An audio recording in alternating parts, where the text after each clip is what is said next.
The BA is a general degree. It can focus on a wide variety of humanities subjects, and it can include a bewildering array of courses drawn from right across the University of Otago. Because the BA is so flexible, quite a lot of people don't have a very clear idea of what exactly a BA is. So in this talk, I want to talk about what makes a BA, and also to help you to think about how you might make your BA into the sort of degree you want, the BA that does what you want it to do. But first, I want to start by thinking about why you do a BA. What do you get out of a BA? How do you harness your BA in later study or in later life? I talk to quite a lot of people about the BA in the course of the year. I'm an academic normally, I'm a philosopher, but I talk to not just students, I talk to parents and school teachers and guidance counsellors.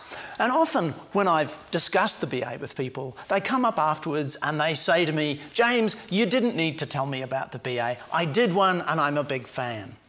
They say things like this: "My BA was the point at which I felt I grew up intellectually. I got to do what I wanted to do. It was a point where I learned to think carefully and critically, and where I learned to think creatively. My BA gave me the ability to present ideas accurately, precisely, but also to present ideas in a way that people could remember what on earth I was talking about." Here's the thing that I'd like most that people say about their BAs. "I've studied lots and lots of things in my life, but what I learned in my BA, that's the bit of my education I use every day, all the time." So the BA has lots and lots of fans. But I think it's fair to say that not everybody is a fan of the BA, and partly because a lot of people don't quite understand the BA. They don't really understand what it's about, and partly that is because it's flexible. So I want to start out by tackling a few myths about the BA. So a little bit of myth busting at the start. So I've got 4 myths that I want to talk about. Here's the first one. The BA is an easy degree, a sort of default degree. It's the degree that you do if you come into university and you don't want to do much work, you just want to take it easy. We don't think of the BA like that. And actually we know that the BA isn't like that. The University of Otago is very focused on the standards of the degrees that it teaches, and we want to make sure that all the degrees we teach are to the same standard. And so we do a statistical exercise every year called the comparison of paper grades. For every student in every subject, we look at the grades that they got in the previous semester, and we look to see whether they found some courses harder or easier than others. Then we average that right across the whole of the student body. And what that shows us is whether or not there are some courses that have drifted into getting a little bit too hard or a little bit too easy. And that can happen. Course design isn't an easy thing. Dare I say it, it's an art, not a science. So yes, some courses are a little easier than others, but actually there are very few outliers, and they don't sit in any one particular degree. So is the BA an easy degree? No. Like all Otago degrees, the BA is challenging and rewarding. And that's what we're aiming for, and that's what you want, because you need a degree that's going to keep you interested and excited. So here's my second myth. The BA is an optional extra because humanity's just not as important as science or commerce. Is that true? Well, I think the best way to think about this is to think about some science questions and some humanities questions. So here's a straightforwardly scientific question. How do we cure Alzheimer's disease? Very important question. We want a cure. It's a very debilitating disease. That's a good question to answer. But here are a few other questions that are connected to that question. How much should we spend on curing Alzheimer's? How much time and effort and money should we put into this very important project when it meets all the other very important projects, other diseases that we want to cure, the state of the roads, the state of the economy, all the other things that we need to keep a country being the sort of place that we want to live? How do we balance all those problems out? Why is it that our health system treats Alzheimer's and people with Alzheimer's in the way it does now? So that's partly a sociological question, partly a historical question. Here's one, and I think this is one more, and I think this is the most fun one, but I would because I'm a philosopher. What say somebody invents a pill, and this pill cures Alzheimer's. And then when people start taking the pill, we discover it does something else. It doesn't just cure Alzheimer's, it cures aging. You take it, no more aging. Well, people don't like aging, but do we want a pill that does this?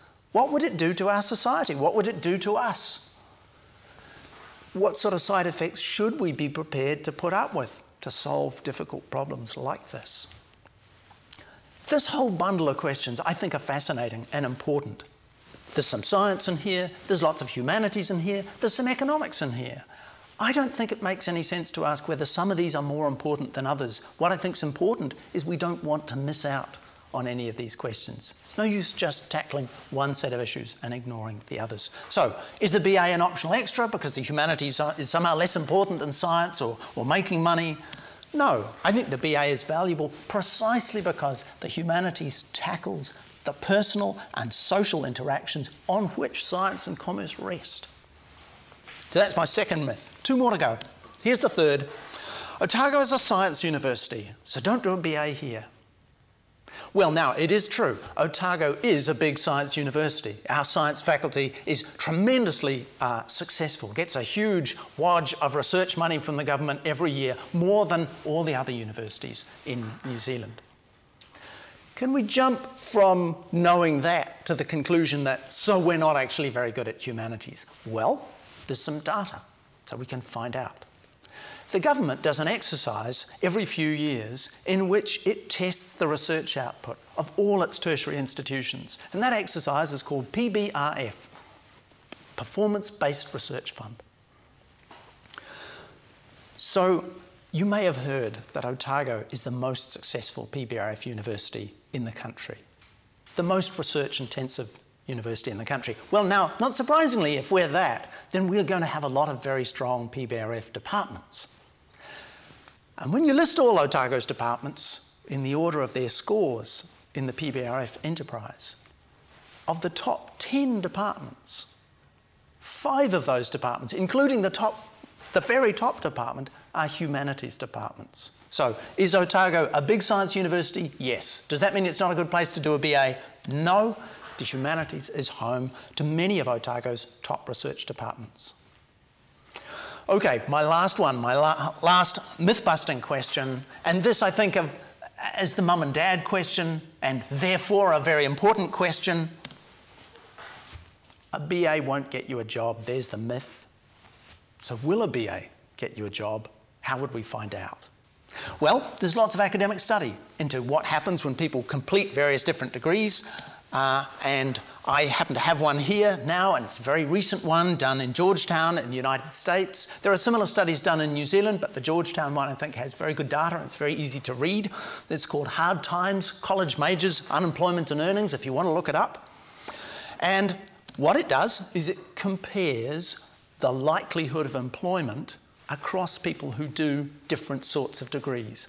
So what you can see is I've got the degrees listed down the bottom of the graph, and you'll see 2 degrees here that have got BA in parentheses after them, and that's because in the United States the BA is often split into liberal arts, things like history and English and philosophy and politics and religion, and social sciences on the other hand, things like geography and anthropology. But I'm going to treat those as one. So now here's the question that I like to ask mums and dads. So I show them what the chance of getting a degree of walking into work after you do your science degree is, and more than 90% of people in the States are going straight into employment pretty much. So if that's true for a BSc, what's the figure for a BA? So what you see is that actually it makes almost no difference. The BA is almost exactly the same, and when I reveal the others, so we look at business and law and public policy, health, engineering, architecture, the answer is that actually your likelihood of employment varies very little from one degree to the other. If you think that all these look a little bit low, bear in mind this study is being done in the United States at a time of recession. If you want to see what a degree will get you in general, that's what you are if you have no degree, 77% chance of getting into work. If you do a graduate degree, like an MA or a PhD, well, you're better off. But again, it's really pretty uniform. So the news about what to study very much is study something that you'll enjoy, that you'll feel fulfilled in, that will fascinate you, keep you working, keep you going to lectures, keep you having a good time in your study all the way through university. Get good grades. That's the way not to end up on the white space at the top of the graph. Okay, so I think a BA will get you a job in just the same way that lots of other degrees that you could do here would get you a job. So that's the end of my myth busting.